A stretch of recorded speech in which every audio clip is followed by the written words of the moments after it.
Siempre les digo, cuando vamos a iniciar una conversación, más que una entrevista, es una conversación, siempre les digo que a este canal siempre tratamos de invitar, la producción empieza a invitar a personajes que son potentes.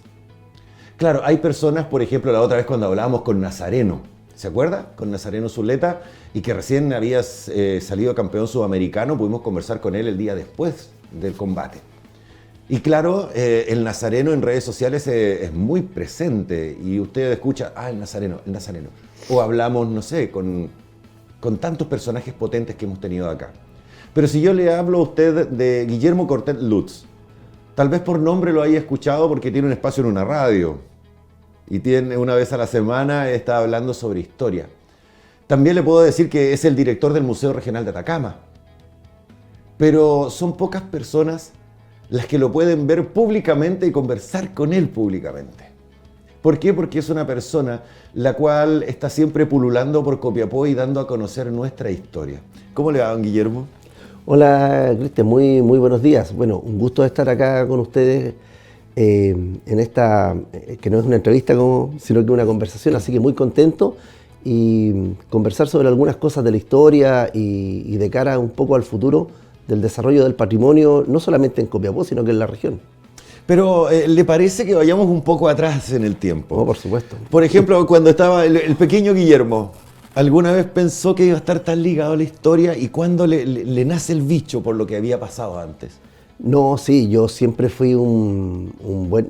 Yo primero quiero decir, yo soy tierra amarillano. Ya. Entonces yo viajaba de Tierra Amarilla a Copiapó a estudiar. Entonces todo el trayecto entre Tierra Amarilla y Copiapó, que yo lo hacía en la micro de Punta del Cobre, de la planta Pedro Aguirre Cerda, ahí uno se viene imaginando cosas. Además yo leía el Mampato. Claro, Mampato. Claro, que era muy interesante, así que siempre me interesó la historia. Y posteriormente ya en el colegio, claro, siempre fui un buen estudiante de historia. Mis profesores, Francisco Neira, que fue profesor de historia en el Liceo Católico, siempre me incentivaron a estudiar historia, y así que siempre me sentí ligado a la historia. Lo que no pensé, la verdad, es que iba a hacer historia acá, a trabajar en historia acá en Copiapó, en Atacama. Siempre pensé que iba a estar en Nueva York, en París. Pero a ver, dígame la verdad. Como una cosa es que a uno le gusta la historia, pero ¿era bueno para historia? ¿Tenía buenas notas? Sí, yo tenía buenas notas, era buen estudiante. Yo me recuerdo que en los años 80, 81, las pruebas se habían estandarizado, entonces todas las pruebas se hacían con alternativa. Entonces, los que se querían sacar buenas notas en historia, yo les soplaba y les cobraba 10 pesos. Ya, perfecto. Hasta que Francisco Neira, que era mi profesor, digo, muy inteligente, me cambió de asiento y me echó a perder el negocio. El negocio, claro, el emprendimiento. Yo sé que era un emprendedor de la historia, pero siempre saqué buenas notas. Claro, yo fui un puntaje regional de historia, le estoy hablando también hace 1000 años atrás. Sí, pues me iba bien en historia. Me imagino que en los concursos del saber que se organizaban, usted era el primero. Participé, pero solamente en un concurso que fue sobre Bernardo Higgins, y después no se hicieron más concursos del saber, que era... yo estaba en primero medio y salimos, yo estaba en el Liceo Católico, salimos tercero esa vez. Ya. Salimos tercero, claro, y participé en el concurso del saber, y después nunca más se hicieron concursos del saber. Bueno, la verdad, Cristian, es que a mí me interesaba también en esa época destacar en deporte, pero no tenía muchas habilidades, así que... ¿Y qué deporte practicaba? Yo hacía básquetbol. Yo llegué a jugar por la selección de Copiapó y mi entrenador fue Guillermo Álvarez. Pero claro, el porte no me acompañaba. Bueno, en esa época yo era también jugador de mini, que se llamaba así que jugaba básquetbol, y en segundo año medio me ofrecieron irme al al internado nacional, donde era una escuela de talento, pero igual había que pagar, entonces no podíamos hacerlo. Y además también habría sido un desperdicio porque evidentemente no iba a ser un gran basquetbolista. Claro, pero cuando uno es joven tiene el ímpetu de la juventud, claro, quiero hacer esto independiente que no esté en las condiciones, digamos. Bueno, igual también participé en atletismo, en casi todos los deportes, en las cuales ninguno destaqué mucho, pero tampoco era malo, podía hacer todos los deportes. Pero claro, uno en enseñanza media le gusta más destacar por los deportes que por el estudio de la historia. Pero, ¿cuándo usted ya se mete de cabeza a la historia? Tercero medio. Tercero medio. Tercero medio. Ya ahí yo incluso me separo un poco de mis amigos y me voy a la Juventudes Científicas a arqueología. Lo que ahora llamarían un cerebrito, podríamos decirlo. No tanto, no llegaba a ser tan así, pero claro, ahí yo ya me separo porque ellos se siguen en buceo, en otras ramas, y yo me voy a Juventudes Científicas y tomo arqueología, que era lo que había, y yo de ahí ya sí me decido porque además arqueología, yo debo haber tenido como 15, 16 años, yo entré muy joven a la universidad, se hacía en el Museo Regional de Atacama, en las bodegas del museo. De aquel entonces, y el monitor nuestro era Ángel Durán, arqueólogo, que hoy día es mi colega porque es director del Museo de Arqueología de La Serena, y claro, ahí yo ya me meto en la historia derechamente. ¿Sabe qué? Yo tengo que admitir una cosa, yo le tengo una admiración a usted porque usted me habla de fechas y yo sí, me acuerdo, claro. No me acuerdo ni mis amigos cuando estaba en el colegio y usted habla con tanta propiedad sobre eso, habla de fechas. Yo me acuerdo. Como que no se le olvidan las cosas. No, yo me acuerdo de esas cosas, claro. Y me recuerdo que estoy hablando del año 80, del año 81, mis papás con mucho esfuerzo me compraron 2 tomos de Historia Universal de Ricardo Vera Tornel. Que es un libro no muy bueno, si uno lo ve ahora, pero me sirvió tanto, claro, y ahí yo, como digo, entro de cabeza en la historia, y mi profesor, que siempre lo destaco, que fue Francisco Neira, me empieza a pasar otros artículos de historia para que vaya leyendo. Yo en tercero medio saqué promedio 7 en historia. ¡Wow! Yo no conocí los 7 en toda la media. Fue el único, sí, porque yo igual era bastante malo para otros, pero ahí saqué promedio 7 en historia. Ya, y me imagino que eso fue como el punto máximo de usted. No, claro, sí, yo ahí ya pensaba, porque empecé a pensar la historia, yo era scout también. Ya. Yo fui muy amigo de Edwin Holbert, y Holbert era científico, pero del área de las ciencias naturales, y salíamos en la academia de ciencias, yo como historiador y él como paleontólogo, que se suponía que era, a hacer investigaciones a los loros. Entonces igual teníamos como una idea un poco de esta romántica de la investigación. Indiana Jones, diría. Sí, ya, perfecto, ya, ok, ya. Claro, algo como eso.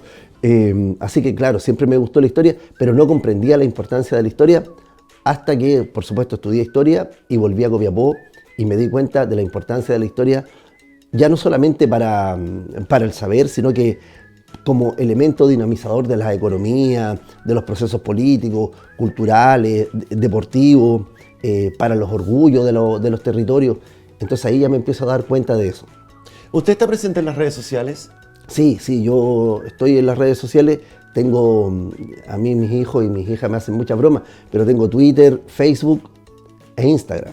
Ya, perfecto. Incluso me inscribí en una que se llamaba Telegram, que no la ocupé, pero sí trato de escribir en las redes sociales, trato de dar alguna opinión, pero las redes sociales, algunas son complejas, porque si uno da una opinión, claro, algunos ponen bien, pero otros rápidamente lo garabatean. Sí. Y el garabato duro, es un garabato duro. Hay una agresión, una agresividad constante. Sí. ¿Por qué le mencionaba eso? Porque, ¿qué le pasa a usted cuando, no sé, ve algún reel, qué sé yo, alguna publicación, un video con los típicos influencers que están ahí y dice, ¿sabías qué? Y de repente, sí. ¿Sabías tú que Chile no sé qué? ¿Y qué le pasa a usted? Dice, ¿cómo no van a saber eso? Lo que pasa es que yo he tratado de hacer eso. Nosotros, como yo soy director del Museo Regional de Atacama, subimos una vez a la semana, digamos, las efemérides que ocurrieron en esa semana, más o menos, entre comillas. Así que me gusta esos reels, me gustan. Y lo otro que me gusta mucho son bueno, yo soy consumidor de documentales. Acá un tiempo, del año 2002 más o menos, Rodrigo Salaquet, que es compañero de trabajo mío, empezó a hacer una gran cantidad de videos documentales, microdocumentales, y a mí me gustaba mucho eso. Yo encuentro que es una gran herramienta para conocer y comprender la historia. Usted, como historiador, ¿busca dejar algún legado en los que vienen, en los jóvenes? Sí. sí, me gustaría, me gustaría hacerlo. Yo fui profesor universitario por mucho tiempo. Entonces muchos de los alumnos que salieron de la Universidad de Atacama, que son de la mención de historia, fueron mis alumnos. Yo traté de traspasarle elementos críticos de la historia, y también los alumnos que fueron mis alumnos en la Universidad del Mar, de la carrera de Pedagogía, Historia y Geografía, también le hicimos un traspaso, yo creo que importante, más allá de los conocimientos que ellos lo pueden adquirir después, de la idea un poco de la enseñanza de la historia. Y yo creo que hay grandes profesores en el día de hoy que fueron nuestros alumnos, y ahí se traspasa en algo el conocimiento histórico, por así decirlo. ¿Se juntan los historiadores? Sí, nos juntamos. Bueno, yo tengo un grupo además de historiadores que está en el marco del grupo de estudios Atacama GEA, donde, claro, discutimos sobre la historia, la importancia de esta, y pienso que hemos intentado hacer un aporte a la región. Voy a recordar algunas cosas. El año 2018 nosotros hicimos la propuesta de que la monumentalidad de Tierra Amarilla arqueológica, Viña del Cerro, Punta Brava, el sitio La Puerta, fueran declarados Patrimonio de la Humanidad.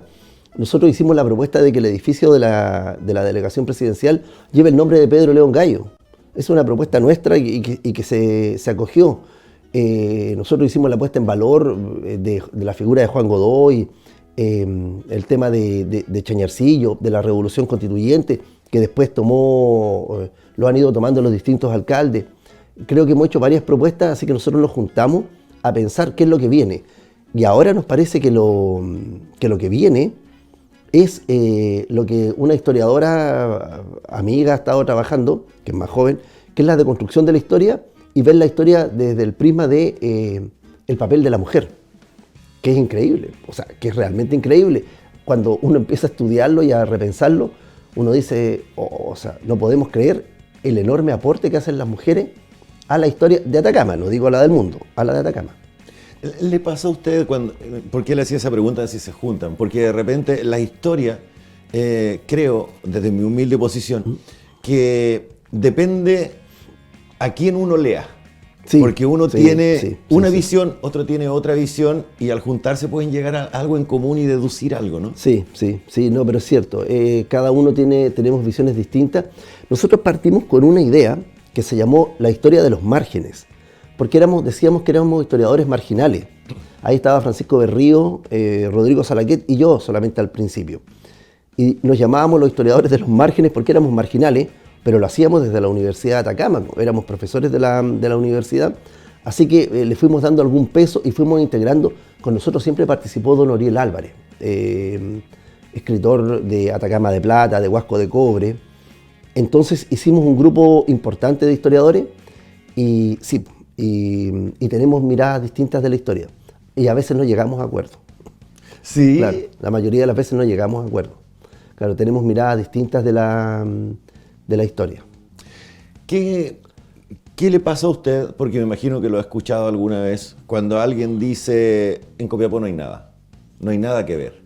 Sí, eso pasa. Yo antes me enojaba cuando era más joven, ahora ya trato de pensarlo con más calma, pero aquí hay harto que ver. Pero sí, también nos falta bastante a nosotros los copiapinos y la gente de Atacama en realidad, de hacer la puesta en valor de los sitios de interés histórico, los sitios patrimoniales de la región de Atacama.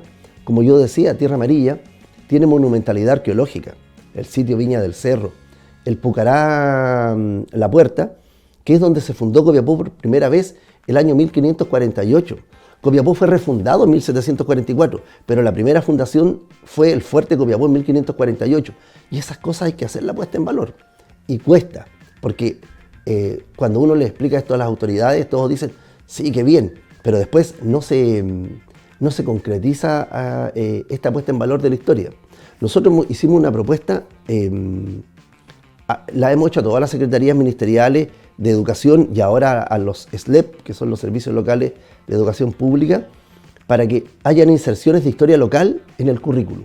O sea, cuando el profesor esté hablando, diga, miren, 1800, pero en 1832 Juan Godoy descubrió Chañarcillo. Y después, no sé, esté hablando de otra cosa, en 1851 recorrió el primer ferrocarril. Para que nosotros sepamos que fuimos parte de la historia. Mal que mal, Atacama pagó la independencia de Chile con la plata de Agua Amarga. Mal que mal, Copiapó pagó la organización del Estado de Chile con la plata de Chañarcillo. Mal que mal, Copiapó y la región de Atacama hizo que Chile lograra un tercer lugar en un mundial de fútbol gracias al gol de Eladio Roja. Entonces, claro que sí. No es poco lo que hemos hecho. Claro, porque generalmente cuando uno habla de turismo, por ejemplo, dicen turismo playa, Sí, turismo valle, sí, turismo dunas, sí. pero no hablamos del turismo patrimonial, no hablamos de eso, como que todavía nos falta desarrollar esa parte. Es que igual está mal traer el turismo, porque con excepción de Freirina tal vez, donde está todo hiper cuidado, en otros lugares se deja caer lo patrimonial. La casa de José Joaquín Vallejo, J. Beche, al interior de Tierra Amarilla, se cayó el techo, el cielo, se desmoronó y ahí quedó. Entonces, claro, también hay que corregir la ley de patrimonio, que es la ley 17.288, pero sí nos falta un poco, nos falta relevar la figura. O sea, así como Alexis tiene un monumento en Tocopilla, nosotros podríamos tener el monumento, no sé, al Pata Bendita, que es copiapino, que es el mayor goleador chileno de todos los tiempos. Podríamos tener al mismo Eladio Roja, que hizo el gol cuando Chile sale tercero en el Mundial del 62. Y, no sé, a Karen Gallardo, en fin, tenemos mujeres, tenemos a Rosario Rego, que fue la madre de Luis Uribe Rego, que fue la primera mujer académica en Chile, la primera mujer reconocida como profesora universitaria. Y esta señora, que además era bien guapa, era una periodista científica. O sea, ese es el nivel del aporte de Copiapó. Mercedes Fritis Mackenney, que lleva el nombre del Liceo de Niñas hoy día, ella fue la primera mujer directora de un establecimiento educacional en Chile. Y fue directora porque era una intelectual. Entonces, todas esas cosas podríamos relevarlas. Esta era la casa de Mercedes Fritis, qué sé yo, este fue donde vivió Rosario Rego. O sea, hay historia, solo tenemos que salir a rescatarla. ¿Y qué le pasó a usted cuando de repente ve que los copiapinos no tenemos mucho conocimiento de la historia, que desconocemos nuestros orígenes? Bueno, una vez el Colegio de Profesores dijo algo muy cierto. Dijo, nosotros efectivamente desconocemos la historia porque no hemos sido formados en historia regional. Y eso es verdad. Y ahí hay un rol que debería cumplir tal vez la Universidad de Atacama. En historia a los profesores. Nosotros, por ejemplo, ¿qué hacemos desde el Museo Regional de Atacama? Nosotros tenemos un acuerdo con la Facultad de Ingeniería de la Universidad de Atacama y les enseñamos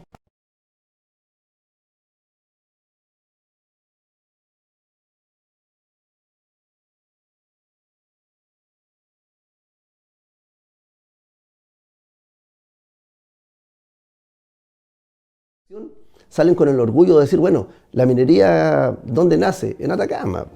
¿Dónde nace la metalurgia? En el Valle de Copiapó. Entonces salen con otro punch. ¿Será que los copiapinos somos poco curiosos?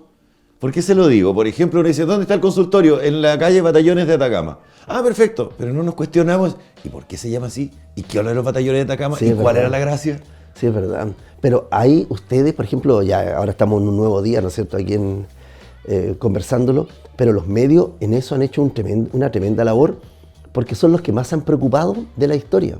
Yo siempre lo digo, y no lo digo solo por estar aquí hoy día con ustedes, sino que también las radios, los diarios, a veces se han preocupado mucho más de la historia de Atacama que la institucionalidad educativa, por ejemplo.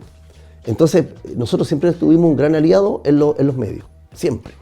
O sea, no siempre en un matinal, además tan masivo como este, hay conversaciones con historiadores o historiadoras. Entonces, aquí nosotros en los medios hemos tenido un gran apoyo. Es que ¿sabe lo que pasa? Perdón que vaya a cambiar un poquitito el tema. Voy a tocar el tema de los medios de comunicación. A modo muy personal, porque trabajo en medios de comunicación. Antes se trataba de competir con los medios de Santiago, los satelitales, qué sé yo. Pero creo que a la larga nos fuimos dando cuenta que nosotros tenemos una identidad. Claro. Que nosotros somos de acá, claro. Nos gusta ser de acá. y nos sentimos orgullosos con ser de acá. Entonces hay como una nueva camada, por decirlo, de los medios de comunicación donde decimos, somos de Copiapó. Sí, eso es claro, que ese mismo orgullo que Cristian que acaba de mencionar es el que debería traspasarse ahora a la educación. Sí. Claro, pero es eso, claro, porque los medios son de acá. O sea, esto se llama Atacama Noticias. Sí, claro, por el nombre ya estamos listos. Claro, Maray se llama Maray porque es el Maray donde se molía el mineral. Tiene la radio Antara, que es la flauta que usaban los pueblos originales. Entonces, ya, en fin, lo que quiero decir es que, claro, usted tiene razón.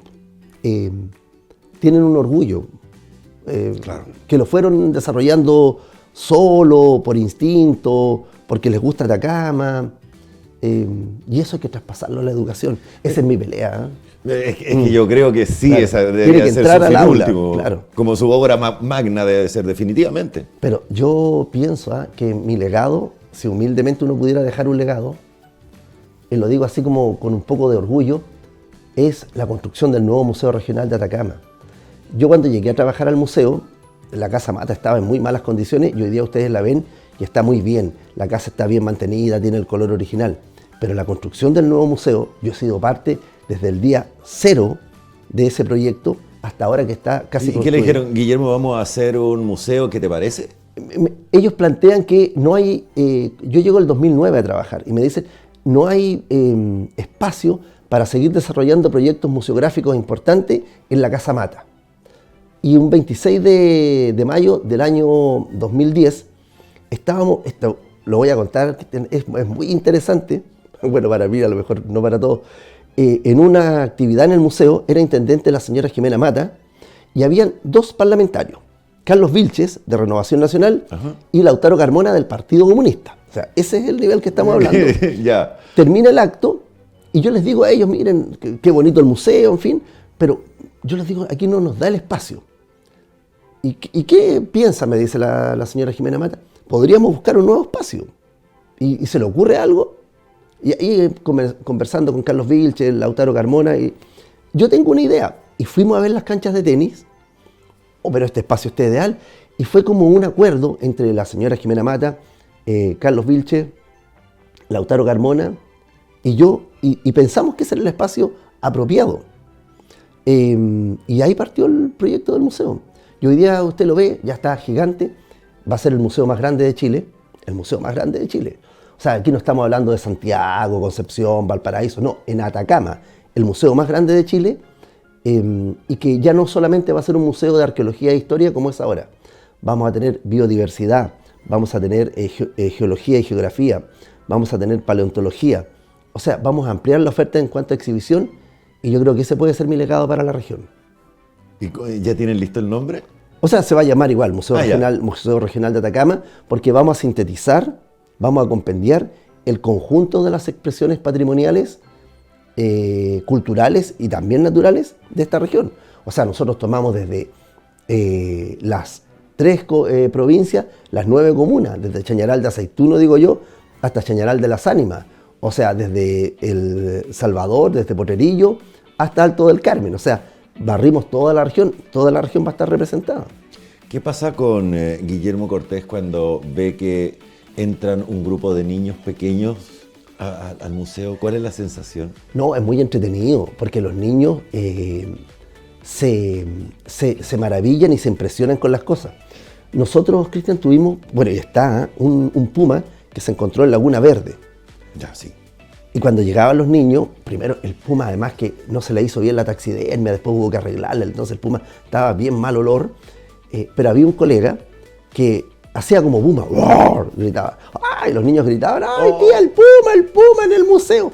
Entonces uno dice, estos cabros chicos se van a ir con la idea de que qué cuestión más divertida el puma. Y arrancaban y volvían a ver al puma, ¡oh! Le gritaba de nuevo el colega, ¡ah! Y arrancaban y gritaban. Entonces esa sensación, cuando estos niños sean más grandes van a decir, oye, ¿te acordás cuando íbamos al museo? Y oye, con el puma. Una vez hicimos una cuestión súper, porque los museos son espacios de encuentro. Hicimos una discoteca para niños que fue entre las 6 de la tarde y las 9 de la noche en verano. Y teníamos estas burbujas burbuja. Entonces, los niños chicos bailaban, como cabros chicos, cada uno bailaba lo que quería. Pero los papás, las mamás, se daban vueltas, miraban Entonces, cuando se vaya esa gente de ahí va a decir, oye, ¿te acordás que yo bailé en el Museo Regional de Atacama, en la Casa Mata? Y los papás van a decir, oye, qué interesante era lo que se hacía. Mire, le cuento una historia. Nosotros hacíamos lo que se llamaba la noche en el museo. Y estaba el guía, porque ahí había que inscribirse 20 personas. Y estaba el guía hablando un poco de la guerra del Pacífico, de la importancia de los batallones de Atacama y bla, bla, bla, bla. Y teníamos la puerta cerrada y se siente un golpe. Y abren y entra el capitán. Era un capitán en realidad del regimiento, que era capitán además. ¿En ejercicio? Claro, se había aprendido y entra de capitán, pero vestido, caracterizado de la época. Es, hola, soy el capitán Rafael Torreblanca Dolarea, soy copiapino. ¡Ay, la gente! Entonces se da para hacer todo ese tipo de cosas. Ahora, son 20 personas, ya, pero 20 personas que se quedaron con eso para siempre. Y ahora en el nuevo museo esperamos todo este tipo de actividades que son didácticas, pedagógicas, volver a usarlas para que la gente se encante con su historia. Aquí podemos hablar de Juan Godoy, de Rafael Torreblanca, mire, de Carmen Schwarze, de Griselda Hinojosa, que fue la primera mujer farmacéutica. Esta Carmen Schwarze que hago mención, fue la primera mujer ingeniera civil en minas de América Latina y nació en Domeico. Entonces todos esos personajes los podemos, claro, estos personajes uno los puede recrear. Entonces hay mucho que hacer en cuanto a la historia, digamos enmarcado en el espacio Museo Regional de Atacama. Pese a que yo soy hijo adoptivo de Caldera, Caldera nos lleva lejos. No, Caldera claro, recreó el... Sí, no, es que eso, lo que hace Caldera, es lo que deberíamos intentar hacer todos. Es que ese es otro nivel de participación ciudadana ya. Ahí está, Los claro. calderinos quieren ese evento. Lo quieren, y además, yo partí con el evento también. Ellos al principio medio enredados, pero ahora absolutamente claro. O sea, históricamente, por supuesto, tiene una que otra falla, pero en general es un evento históricamente ordenadísimo. Entonces, y también la ciudad se vuelca a un evento que tiene que ver 100% con historia. Claro, es que Caldera nace al amparo de la historia. O sea, se crea el puerto en 1850 para poner en marcha el primer ferrocarril. Entonces, claro, es como el nacimiento de Caldera es el nacimiento que ¡pum!, tira la historia. Pero ellos lo hicieron propio. Sí, claro. No, lo hicieron propio. Ahora, ahí en esto, siempre una discusión eterna, la locomotora. Y yo siempre decía, la locomotora debería estar en Caldera. Sí. Pero claro, hay y después nosotros siendo justos con Caldera, sí, por debería supuesto. estar allá. O sea, ahora, lo que pasa que, y por último, deberíamos dar la discusión, porque la locomotora es la Copiapó. Sí. Y era de la compañía de ferrocarriles de Copiapó, pero conversar el tema, porque nunca se ha podido hablar realmente.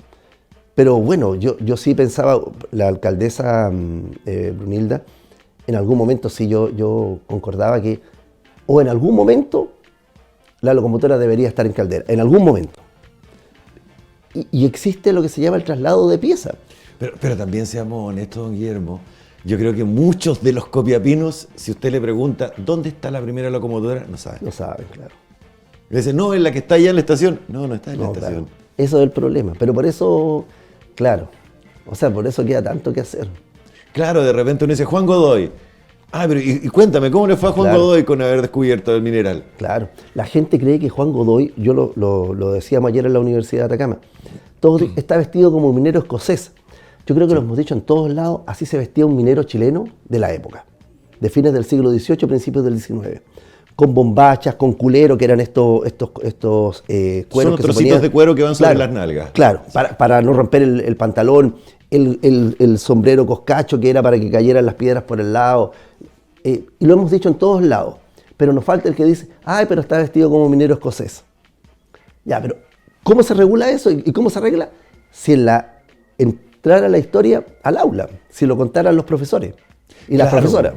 Claro, incluso, por ejemplo, se me venía a la cabeza mientras lo escuchaba, la gente, o sea, estoy haciendo una generalidad, obviamente, no valora en nada lo conmemorativo que tenemos sobre nuestra historia. Claro. O sea, es cosa de ir a darse una vuelta a la Alameda y darse cuenta que se robaron cosas de los monumentos. Entonces dice, wow, Sí. pucha que nos falta. Sí, el monumento, es tan terrible eso del monumento de Juan Godoy. Se robaron primero el escudo. En el escudo ese estaba, no estaba el huemula, era un caballo, porque era un escudo antiguo. Después se robaron los leones. O sea, se han robado todo. Claro, entonces, no sé, o sea, tan poca valoración tenemos por nuestra historia. Es como raro, nos falta eso, nos falta el arraigo. De hecho, yo le quería contar una cosa. ¿Se acuerda usted tiene excelente memoria, cuando antiguamente nos decían los chilenitos? Sí. Y uno como que bajaba la cabeza y era chilenito, así como, no, yo soy chileno. Cuando uno visitaba otro país, Claro. ah, es de Chile, ah, chilito. Sí, Claro. sí, yo soy chileno. Pero después vino otra oleada donde nos empezamos a colocar la polera con la bandera chilena y empezamos a repartir por el mundo la imagen que somos chilenos y les cantamos a los españoles en la cara Sí. en un partido de fútbol nuestro himno nacional. ¿Puede que eso se empiece a dar por Atacama? Porque, por ejemplo, Sí, sí. me permite, el otro día no me acuerdo con quién estamos hablando acá y yo le decía, ¿y por qué no hay ningún lugar en Copiapó donde uno pueda comprar una polera que diga soy copiapino? O una polera azul con la estrella amarilla en el pecho. Pero se usa ya, o sea, yo he visto autos que tienen la estrella amarilla. Ya estamos como más familiarizados con nuestros logos y nuestras cosas. Falta un poco, pero yo creo que ya vamos avanzando. O sea, uno dice ahora soy de Atacama, conoce más cosas de Atacama. Yo creo que hay una mayor identificación. Pero insisto, creo que la identificación no ha corrido a la par con el sistema educativo. Claro, hay que meter nuestra historia en los colegios. En los colegios, claro. Yo vi un dibujo que hizo un chico de básica, porque algunos profesores, yo le hice clase a profesores, les enseñan esto de la Revolución Constituyente, y hay un dibujo hecho por un niño que sale, claro que igual así los niños pasados también de pueblos, como se dice ahora, no a Santiago, viva la Revolución, y sale disparando y matando a un santiaguino. Pero claro, eso no, tampoco es lo que corresponde, pero quiero decir que está bien, hay que identificarse un poco con nuestros próceres y también nuestras mujeres próceres. Si tenemos una enorme cantidad de mujeres importantes, piensa usted que nosotros en Atacama hoy día, creo que la mitad de las parlamentarias son mujeres. Tenemos una senadora y 2 diputadas. Claro. Y todas son de acá. Por algo es. Claro, entonces eso es una cosa importante. El caso de Daniela Chicardini y de Sofía Cid son copiapinas, Yasna Proboste es vallenarina. Entonces ya comienza a cambiar también los liderazgos. Le tenía una pregunta. Cuando llegue el momento de usted juntarse, digamos, con algunos otros historiadores a nivel nacional y le digan, Guillermo, ¿cuál es el hito histórico más importante de la ciudad de Copiapó? ¿Cuál sería su respuesta? Bueno, es que lo que pasa es que yo ahí tengo una respuesta que yo sé que no comparten mucho. Para mí es el 26 de octubre del año 1540, porque es cuando se hace la toma de posesión de Chile por parte de los españoles acá. Ya. Y es un hito complejo, porque no es una cosa agradable. No es algo que fuera bueno para nosotros, pero la historia es así. La historia no siempre es una historia rosa, es dolorosa, a veces.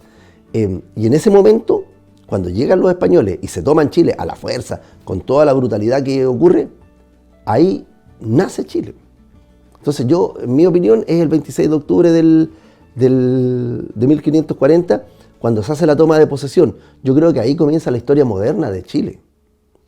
Puede ser que de repente a nosotros nos enseñan la historia como muy romántica, Sí, por ocupar sí, un término, porque sí. se me vino a la cabeza que usted decía, claro, entran los españoles a Chile y a nosotros nos enseñan que los españoles llegaron a evangelizar, Claro. que nos trajeron la cultura, que nos trajeron las costumbres de Europa, y no fue así. No, pues ellos llegan, o sea, de pasada hacen eso. O sea, nos traen algo de cultura. Pero ellos vienen a buscar oro y plata. Ellos vienen a hacerse ricos. A eso vienen. Eso es la principal. Si evangelizaban, qué bueno, pero no era su... Pero la manera de evangelizar Claro, era muy particular. era súper... pero ellos, claro, de evangelizar era muy particular, efectivamente, Pero ellos vienen a buscar plata. Y si usted no me quiere dar la plata y el oro, adivinen qué le pasa. Claro, entonces era complejo y la historia es así. La historia no es simple, la historia es dura. Nuestras historias también, la suya, Cristian, la mía, no está hecha solo de momentos alegres, está hecha de momentos duros también. Entonces yo por eso pongo esa fecha. Ahora la otra fecha que a mí me encanta, y esta sí que también tiene así más luces que sombras, es el 16 de mayo de 1832, cuando Juan Godoy descubre Chañarcillo. Nos cambió la vida, dice usted. Totalmente. O sea, nosotros ahí pasamos a ser el Nueva York de la época. O sea, cuando en Chile, en Santiago, en Valparaíso, en esas otras ciudades, andaban en carreta, nosotros andábamos en tren. Ellos andaban, yo no sé cuánto andaban en una carreta, pero nosotros llegábamos a velocidades de 60 kilómetros por hora. Cuando los otros se iluminaban con velas, nosotros teníamos luz a gas, que era la modernidad misma. Entonces, ese es un momento de esplendor absoluto para Copiapó y en realidad para Atacama. Esa es la otra fecha que a mí me parece que son los dos ejes así, pivotes hay un término basquetbolístico, pivotes de la historia de Atacama. Cuando uno le pregunta a alguien, ¿Pedro León Gallo? Sí, una población que está allá. No, pero Pedro León Gallo es conocido. Yo vi un estudio que hizo la Universidad de Santo Tomás. ¿Cuál era el personaje más conocido? Y es Pedro León Gallo. ¿Sí? Claro, Pedro León Gallo es el personaje más conocido. Pero miren, pero es cierto, Pedro León Gallo, yo lo conversaba con el alcalde Marcos López. Oye, pongámosle valor a la población Pedro León Gallo, porque Pedro León Gallo tiene su gran avenida, que es Los Loros, ¿no es cierto? Uh-huh. Y es porque Pedro León Gallo derrota al ejército chileno en Los Loros, cerca de La Serena, el 14 de marzo de 1859, pero los derrota a plenitud. O sea, el ejército chileno, ejército vencedor, jamás vencido, fue derrotado pero absolutamente por los copiapinos. Entonces, eso hay que contarlo. Esto no es ni bueno ni malo, es un hecho de la historia. Claro, no se está analizando el hecho, claro, estamos dando notoriedad. Claro, es la historia. O sea, Pedro León Gallo le ganó la batalla al ejército chileno. Además le ganó ni más ni menos que a Silva Chávez, a José Manuel Silva Chávez, el mayor estratega del ejército chileno, el mejor general. Pedro León Gallo lo barrió. Y en esto, Salaguet siempre contaba una historia, decía que era de la picaresca chilena, que cuando antes de la batalla, este general dijo, ¿qué? Dijo, van a los copiapinos, Pedro León Gallo, si son puros pollos, bueno, que era gallo con los pollos. Uh-huh. Y después que ganan la batalla los copiapinos, la picaresca saca eran como los memes del momento. Ay, mi don Manuel, pregúntele a Silva Chávez. Ay, don Manuel, decía, ¿cómo le ponen escollos? Pregúntele a Silva Chávez cómo le fue con los pollos. En respuesta, ¿no es cierto?, a que él lo había tratado de pollo, ¿cómo le fue con los pollos? Bueno, los pollos le habían sacado la cresta, que era, ahí terminaba la poesía en realidad, porque estamos hablando de pollos, de gallo. Entonces, tenemos mucha historia y es toda requete interesante, como diría Pedro León Gallo era un revolucionario. Claro, él pasó por todas las etapas, sí, ¿eh? Él parte siendo un conservador moderado, y después él se hace un revolucionario. De hecho, él dice, acá, cuando vuelve después del exilio, acá se ha hablado de la palabra rojo, como algo peyorativo. Pero yo soy rojo, dice él, pero a toda plenitud. Porque los rojos significa la abnegación, el servicio, la solidaridad, la muerte por la causa. Así que yo soy un rojo. Claro, él era un rojo, y después por eso forma el Partido Radical, que es un partido además que se forma en Copiapó. ¿Me permite un segundo, don Guillermo? Gabriel, ¿nos queda tiempo para seguir conversando? Ya, perfecto. Ya, perfecto. Es que lo que pasa es que, a ver, no sé, era una pregunta que se trataría para el final, pero me imagino que cuando usted va a algún lado, acapara la conversación. Creo que usted tiene esa virtud de transmitir con pasión nuestra historia. ¿Le pasa eso? No sé, sí. Yo lo digo en un asado, qué sé yo, Guillermo en el asado, y oye, Guillermo, ¿qué pasó con esto? Y vamos. Sí, puede ser. Pero ¿sabe qué, Cristian? Le voy a confesar algo. Yo soy una persona muy tímida. De hecho, cuando yo era chico me decían tomatín, porque me ponía colorado. Si decían Cortés, yo me ponía colorado. Y hasta el día de hoy sigo siendo una persona muy tímida. Y claro, ahora converso porque lo estoy haciendo más relajado porque estamos los dos.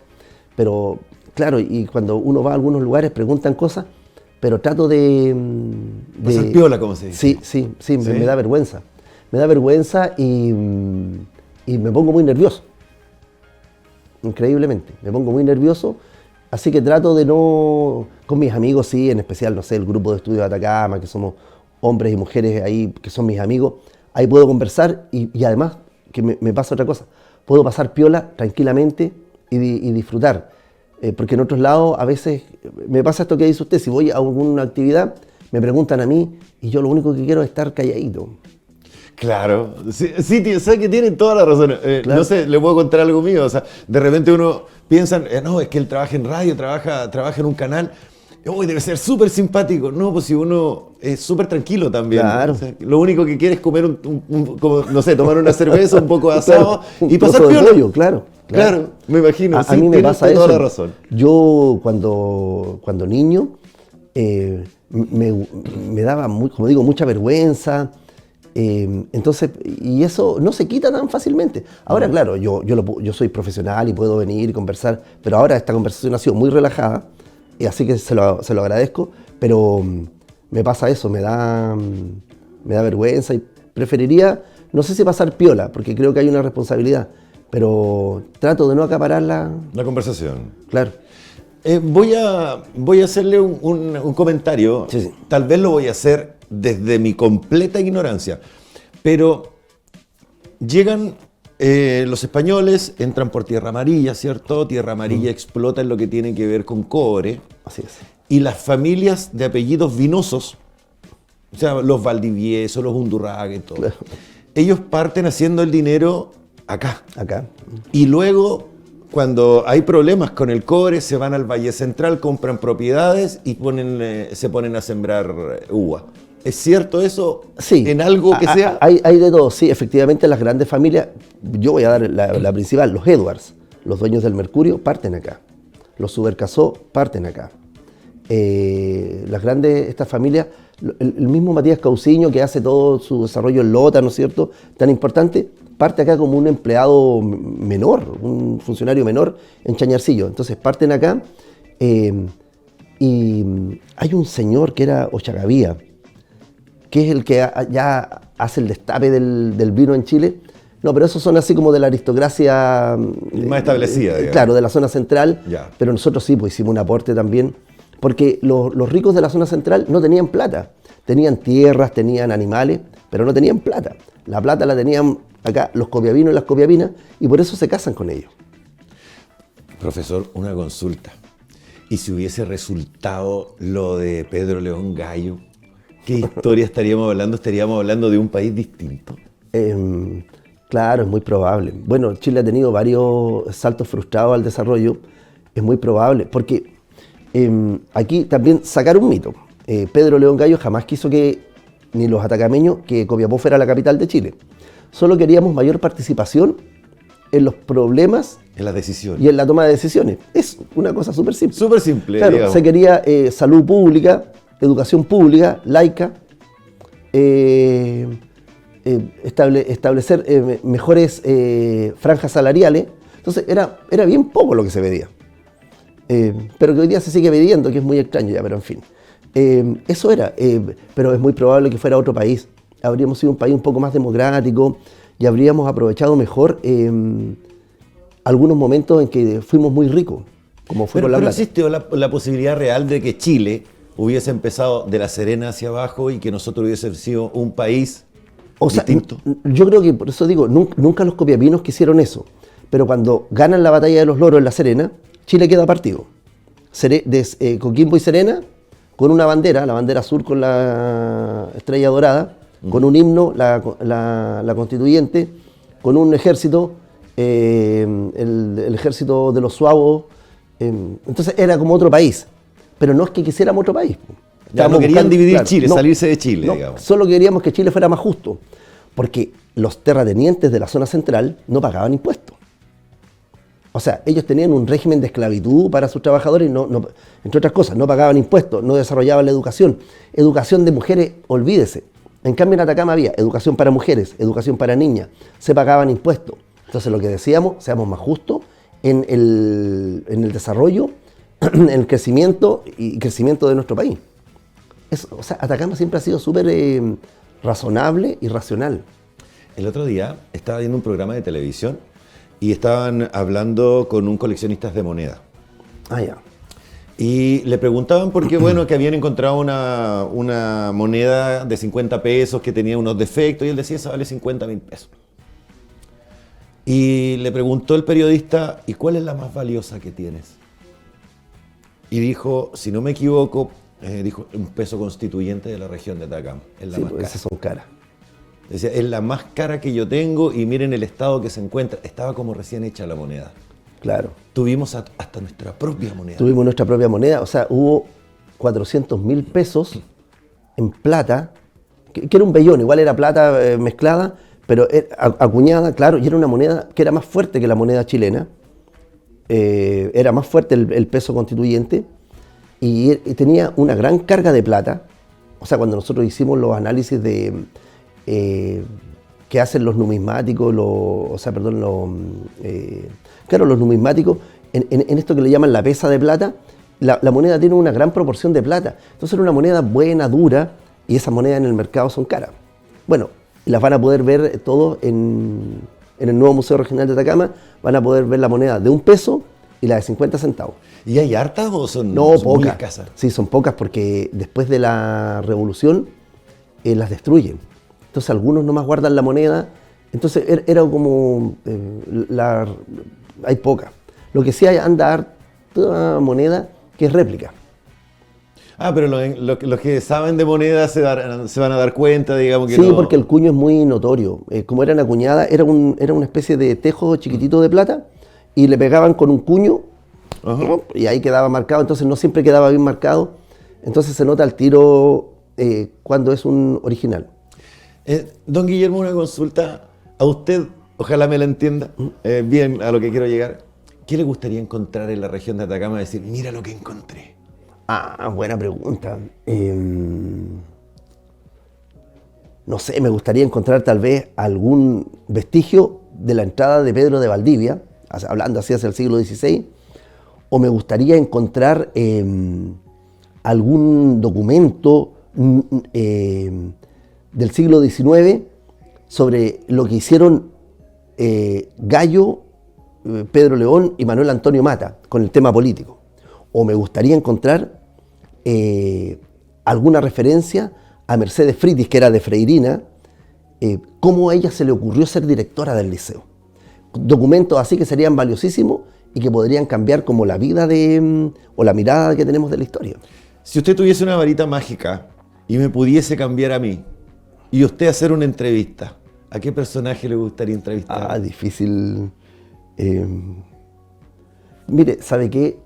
Creo que hay hartos personajes, pero me gustaría entrevistar a una mujer y a un hombre. Si fuera una mujer, efectivamente a mí me gustaría entrevistar a Rosario Rego, porque es una periodista científica, porque seguramente debe haber sabido mucho, y si fuera un hombre me gustaría entrevistar a Marmaduke Grove, que fue un copiapino, que fue el primer director de la Escuela de Aviación, comandante en jefe de la Fuerza Aérea de Chile, senador de la República y candidato a presidente de la República, y que salió segundo después de Alessandri. A esos dos personajes me gustaría entrevistar. A una mujer, Rosario Rego, y a un hombre, Marmaduke Grove Vallejo. Le quiero contar una cosa que no tiene nada que ver con lo que estamos hablando, pero a mí me gusta trabajar en mis tiempos libres restaurando cosas de madera. Oh, qué interesante. Y resulta de que una señora me dice, ¿sabe, Cristian? Tengo un baúl que me lo regalaron y quería ver si me lo puedes reparar. Claro, tráigalo, qué sé yo. Mira, ¿qué te parece? Y yo lo abro y adentro tenía un adhesivo, un papel impreso, pegado, decía, vote por Alessandri. Oh. Y yo le dije, señor, ¿está clara lo que quiere hacer con esto? Yo se lo puedo restaurar, qué sé yo. Claro. Y me dijo, no, si yo lo quiero para vender. Sí, Y yo le dije, ¿cuánto vale?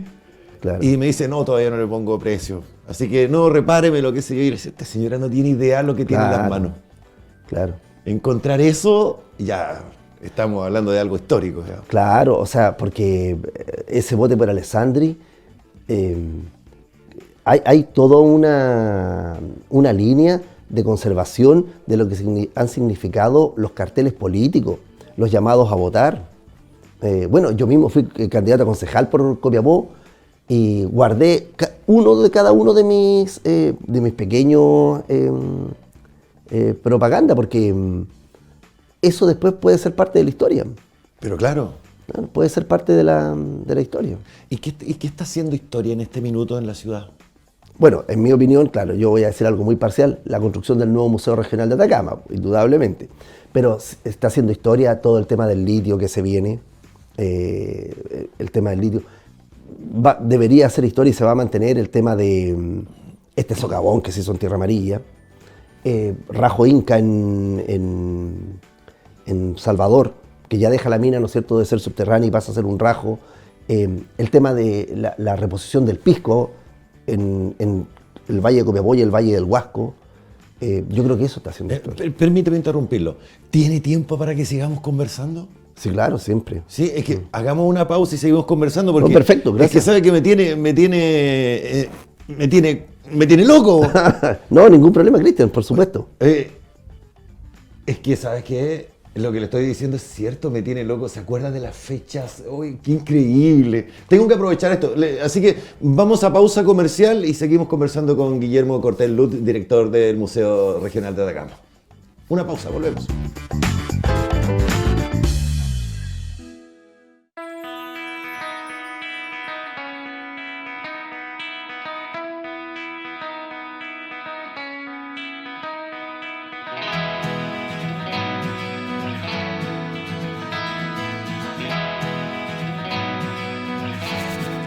Estamos conversando con don Guillermo Cortés Lutz, director Museo Regional de Atacama.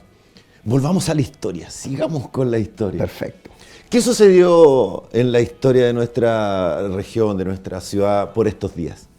Bueno, yo creo que entre las cosas destacables es que hoy día es tanto el cúmulo, quiero decir, Cristian, de información, que cómo separar lo que es historia de lo que es una crónica, por así decirlo. Ya. Si ustedes van al mismo archivo de Un Nuevo Día o van a cualquiera de los diarios, Chañarcillo o Atacama, van a encontrar un montón de historia. Por ejemplo, no sé, viene la denuncia que hace la diputada Proboste, aparece los cursos que dio la Corpro. Hay un montón de hechos que son, uno dirá, ¿esto es historia o es un hecho que solamente ocurre en el momento? Entonces, cuesta separarlo. Ahora, claro, nosotros los que somos los profesores de historia, que somos historiadores, yo decía, o sea, ¿qué hechos son históricos y que están marcando, en mi opinión, es lo que yo decía, o sea, el socavón de Tierra Amarilla, la puesta en valor del pisco, Rajo Inca, el tema del litio, la construcción del nuevo Museo Regional de Atacama. Esos son hechos que van a ser como de más larga duración. Esos son hitos que van a permanecer en el tiempo. Lo del socavón lo vamos a seguir conversando por mucho tiempo. ¿Y la pandemia? Por ejemplo, el tema de la pandemia. Ahora, claro, la pandemia fue un hito global que abarca a todo el mundo. No es un hito solamente nuestro. Pero permítame decirle una cosa, no sé si usted lo siente así, pero uno puede decir, yo sobreviví a una pandemia. Sí, claro. Y la pandemia tiene esa característica de ser algo mundial. Es como yo sobreviví a la Segunda Guerra Mundial. Claro que sí. Tal vez no tenga que ver con historia, pero se me vino a la cabeza, el otro día estaba en la radio y yo comenté que había estado en un concierto de Soda Stereo. Ya. Y me llegó un mensaje por WhatsApp y me decía, estuviste en un hecho histórico, el último concierto de Soda Stereo en Chile. Claro. Y uno en esos minutos como que vive, pero no cacha lo que está viviendo. Lo que está viviendo. Uno, claro, al presente no lo valora históricamente. Hay un gran profesor de historia que hoy día está jubilado, don Guido Pizarro, profesor por mucho tiempo, principalmente del Liceo José Antonio Carvajal, que él cuenta que cuando él era niño, vio cuando se incendió el Teatro El Rojo. el Teatro Rojo que está, donde hay un espacio en la calle Atacama. Ese teatro tan mítico que hemos contado tantas historias de él. Y él dice que lo vio, y se quedó mirando, y un incendio. Pero era el incendio del teatro más simbólico que ha tenido la región. Y eso nos pasa con el presente.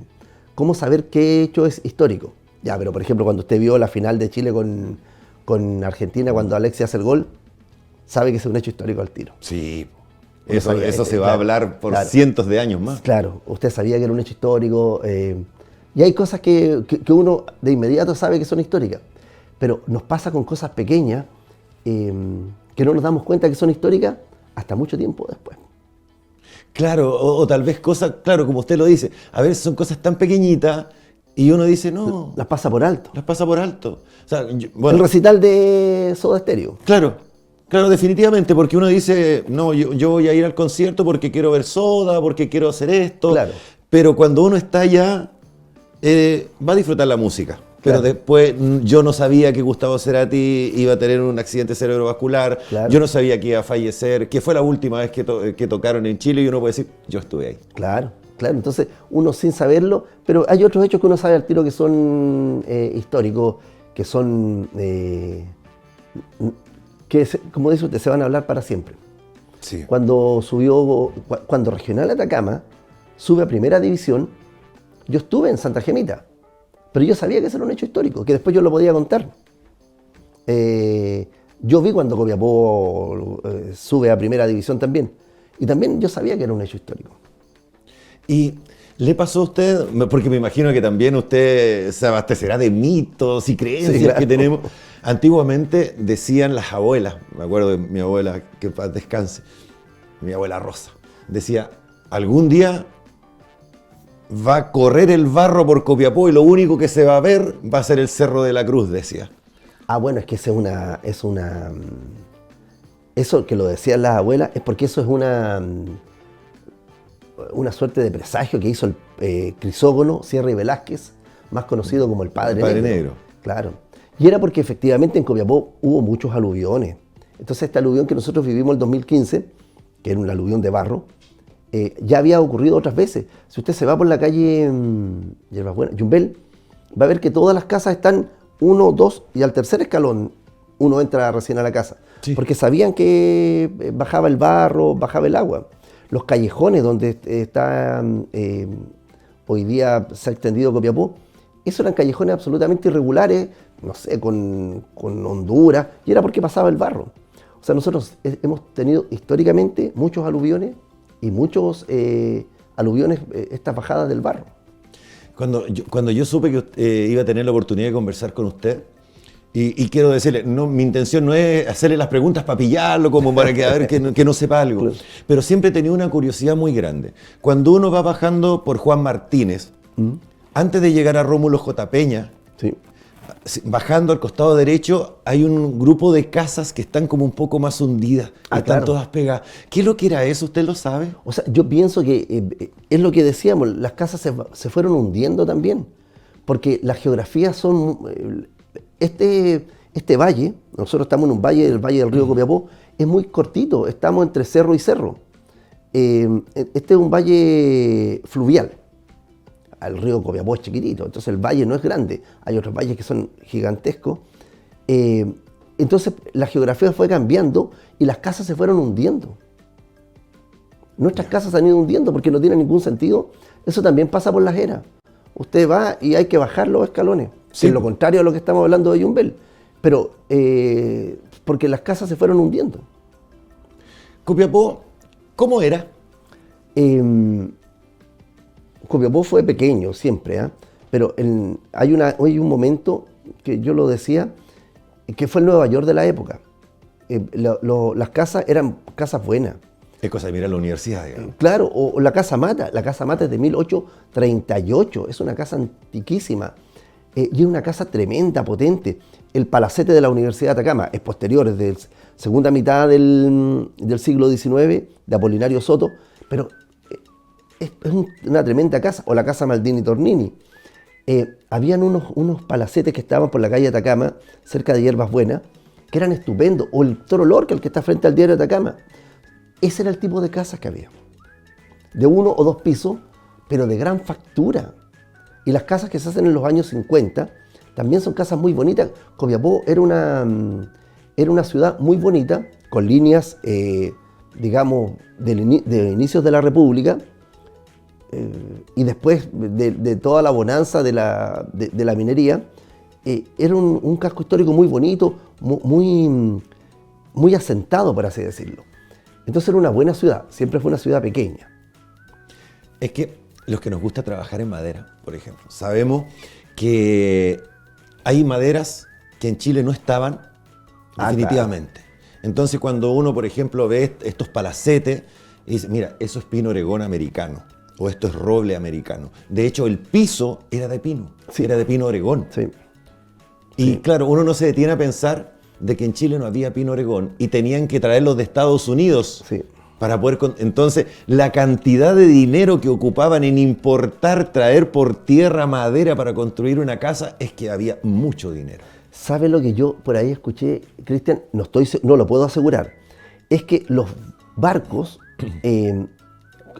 trasladaban principalmente mineral. Entonces los barcos estaban calibrados para un determinado peso. Ya.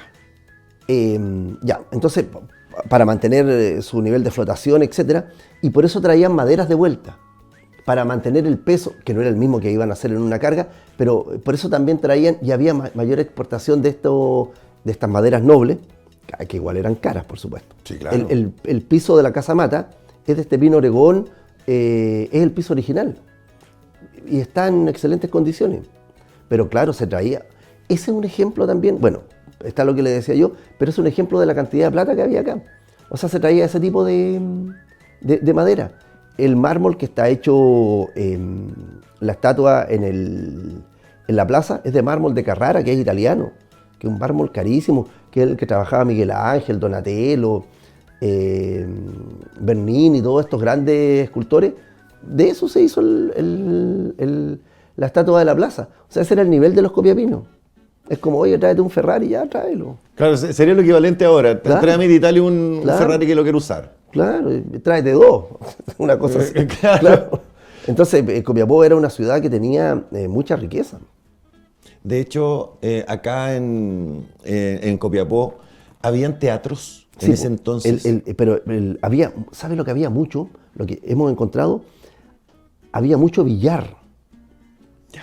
Que es rarísimo, había muchos billares. Y los billares eran como un centro de entretención, porque además seguramente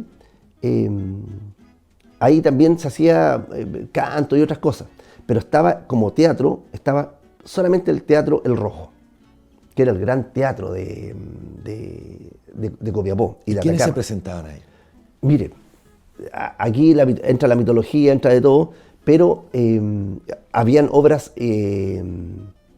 que venían directamente desde Europa, Estados Unidos, directamente a Copiapó, y después a otros lados o de inmediato se devolvían, porque podíamos pagarla. Es lo que decía usted, o sea, vamos a traer a Soda, sí, pero traigamos la Copiapó. ¿Pero por qué? Porque aquí nosotros le pagamos la plata. Si no hay cómo pagarle. Claro, hay cómo pagarle. Pero también se presentaban compañías locales. Siempre el Teatro El Rojo, que fue el gran teatro de Copiapó, mezcló entre grandes compañías extranjeras y compañías copiapinas. Y eso yo lo encontraba notable. ¿Cómo uno encuentra esos antecedentes? Bueno, eso está siempre en... Nosotros los historiadores trabajamos en documentos que le llamamos que son archivos. Acá nosotros tenemos hoy día un archivo que se está organizando, pero que ya había algo. Y ahí uno busca en los archivos. Y eso es re entretenido, porque uno ahí se pone su mascarilla, ¿no es cierto?, guantes, y va buscando y dice, en los diarios, el 5 de mayo de 1862 se presentará Sara Bernard en Copiapó, en el teatro tanto. Listo, y uno saca el dato. Entonces así uno va construyendo la historia. Ahí se encuentran esos datos. Ahora hay un libro que hizo don Guido Pizarro, que se llama El Teatro El Rojo, dicho sea de paso. Pero ya había ido sacando documentos don Oriel Álvarez, principalmente don Oriel Álvarez. Entonces ahí y ellos indican dónde están los documentos. Entonces a lo mejor ellos no han leído todos los documentos y uno puede buscar otro y puede poner más antecedentes sobre el caso del teatro. Bueno, aquí hubo teatro, billares, que era muy extraño, y también hubo mucha chingana, muchos lugares donde se cantaba, se bailaba. Pero no diga chingana así, diga chingana, se basaba bien en la chingana. No, claro, po. la chingana era el gran espacio de diversión. Ahí iban de moro a cristiano. O sea, ahí iban todos. O sea, El jefe y el claro, trabajador. todo. ¿Pero qué se hacía en la chingana? Cuéntenos, usted sabe. Era principalmente baile, trago, comida y mujeres. Bueno, y juego. La carta, apuesta, digamos. Claro, jugaba mucho. Hay un juego que se llama el poto sucio. Sí, lo conozco. Poto sucio. Jugaban. Bueno, Juan Godoy, a propósito, lo relata J. Beche, que es un periodista, creador del diario El Copiapino. Dice: Juan Godoy se gasta su plata en comidas, bailes y timbiririmba. Ajá. Y después de la timbiririmba, vuelve nuevamente otra comida, descansa y vuelta a la timbiririmba. Ahí estaba más o menos la respuesta de lo que se hacía en la chingana. Eso se ocupaba, digamos. Claro. Las comidas que se tenían en ese entonces, las comidas populares, ¿cuáles eran? Eran muy básicas.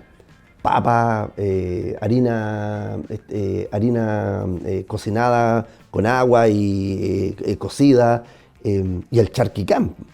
Era con charqui. Claro que era con charqui, efectivamente era con charqui. Papa, zapallo, zanahoria y charqui. Y ahí se cocinaba, cebolla. Era bien rudimentaria la cocina. Nosotros no tuvimos una cocina tan Elaborada. tan noble, claro. Claro, porque una cosa era lo que comían los que tenían la plata y otro eran lo que comían los trabajadores, porque era, Claro. era distinto. Lo que pasa es que lo que comían los trabajadores, o sea, era una comida rudimentaria, pero potente. Y sabrosa, en mi opinión. Ahí cada uno verá, porque el charquicán Rico. es rico. Hay que hacer. Claro, entonces, y nosotros prontamente en Chile adoptamos el arroz. Entonces el charquicán va con arroz, entonces una buena con su huevo frito. Huevo frito, eso le iba a entonces, decir. era una comida muy, muy popular. Aquí se comía mucho damasco. Nosotros fuimos la capital del damasco. La capital del damasco en Chile. O sea, aquí se hacía jugo de damasco, mermelada de damasco, licor de damasco que se llamaba apricot. Fuimos la capital del damasco. Y los damascos en Chile, en Copiapó, se destruyeron. Aquí habían peras de Pascua. Cuando era muy niño, mi padre me daba eso, peritas de Pascua peras de Pascua chiquititas. Sí, rica. Duraznos, uva. Y la uva aquí siempre fue muy dulce por el sol. Entonces por eso siempre se hizo el pisco acá. Más que vino.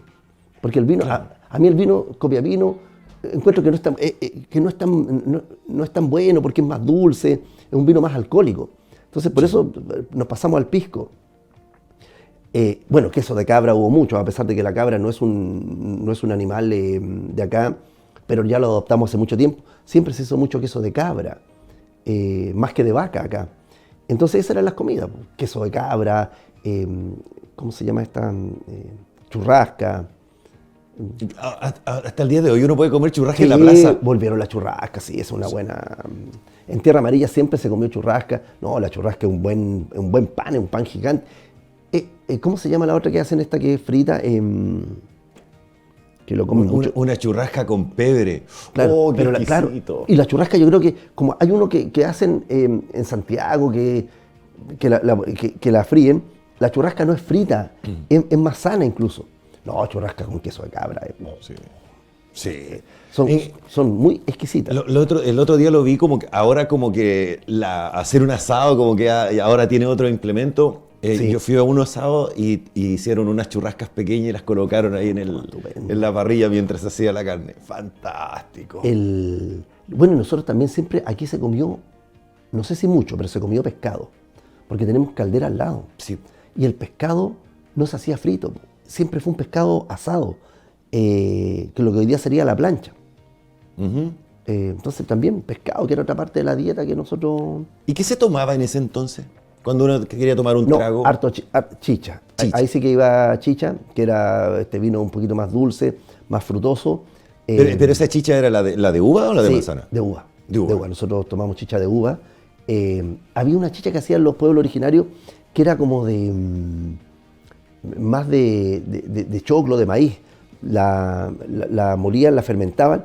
No sé cómo será, yo creo que igual debe ser pesada. Sí, pero considerando que el whisky se hace con Claro. maíz, a lo mejor algo rico podría haber. Podría haber salido algo bueno. No, porque como decía yo, vino Copiapino, que es un vino más dulce, y aguardiente, que prontamente pasó a ser pisco.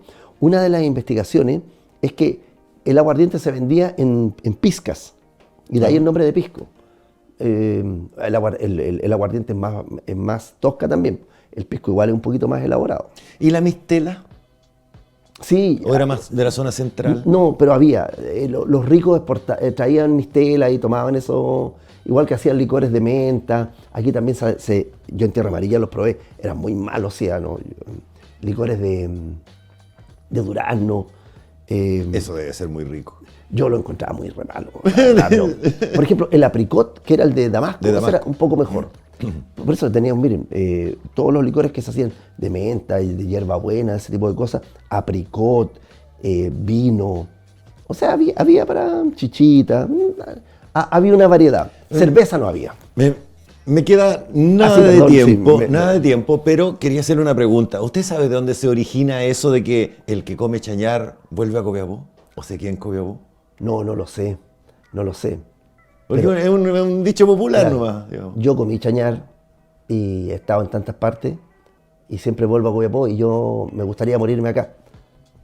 Así que creo que es verdad. El director, Gabriel, no es de acá, es de El Salvador. Claro. Es de Atacama, pero no es de Copiapó. Y le dijeron que si comía chañar se quedaba acá, comió chañar y acá está. Claro, no, sí. Yo como chañar y además yo soy un adicto a la ropa de chañar. Para la sémola con leche, con arrope de chañar es espectacular. Claro, es espectacular. Uno le puede echar a todo. Entonces a veces la gente me vende la ropa, yo digo, es caro ya, pero el que es adicto a la ropa de chañar Lo tiene paga, que ¿no? comprar nomás, claro. La ropa de chañar es lo mejor. Y el arrope es grueso, es duro, pero es exquisito. Es lo mejor, como dice usted. Cristian, yo también quería, antes de terminar, hacer la entrega de este que es el último cuaderno de historia del Museo Regional de Atacama. A esta cámara. Es el último cuaderno de historia del Museo Regional de Atacama, que se hizo junto con la división, la vicepresidencia de proyectos de Codelco y con el proyecto Rajo Inca, que se llama Historia de Potrerillos y El Salvador, que viene a contar un poco parte de lo que es la historia del desarrollo cuprífero, que fue hecho por Omar Monroy, que es un profesor de Chañaral, y por mí, y así que se lo quería entregar. Muchísimas gracias, de verdad, muchísimas gracias. Nos vamos a dar el tiempo de leerlo. Y nada, cuando se hacen, la gente de Atacama hace cosas como esta, créame que está en un lugar destacado de mi librero. Muchas gracias. Y esto lo pueden pedir todos los que quieran al correo electrónico correo electrónico silvia.tapia@museoschile.gov con B larga .cl y se lo van a enviar en una calidad estupenda en PDF. Un gusto haberlo tenido acá, don Guillermo. Le vuelvo a decir, lo envidio con la memoria que usted tiene, increíble. A mí se me olvida hasta qué colectivo tengo que tomar, pero ha sido un gusto, un placer tenerlo acá y espero que podamos en un futuro volver a conversar sobre historia. No, muchas gracias, Cristian. Agradecer a Atacama Noticias y a Un Nuevo Día que me hayan invitado para conversar sobre la memoria, la historia y el patrimonio de Atacama. Muchas gracias. De hecho, lo que usted decía, esta conversación terminó. Ya es historia. Así de simple. Pausa. Volvemos enseguida al matinal de Atacama Noticias.